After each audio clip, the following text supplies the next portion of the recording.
we are going to have a look at word and letter spacing. Now, here is how the text looks at the moment. We have two paragraphs with the default word spacing. Word spacing in CSS increases or decreases the space between words within a text. Using a big positive or negative value for the word spacing in CSS can make it hard to read.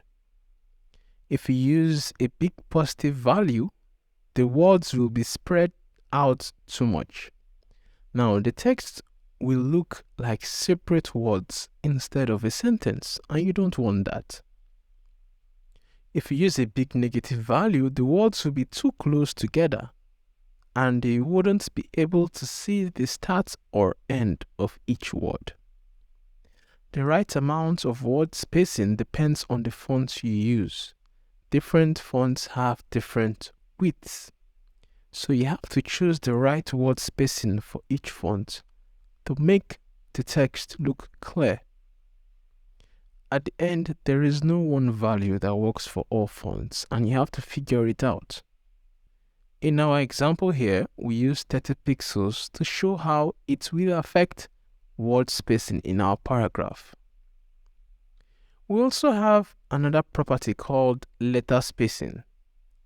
Letter spacing in CSS increases or decreases the space between individual letters within a text. It adjusts the space between characters. The value you set adds extra space or reduces the space between letters when the text is displayed. The letters will be farther apart if you use a positive value.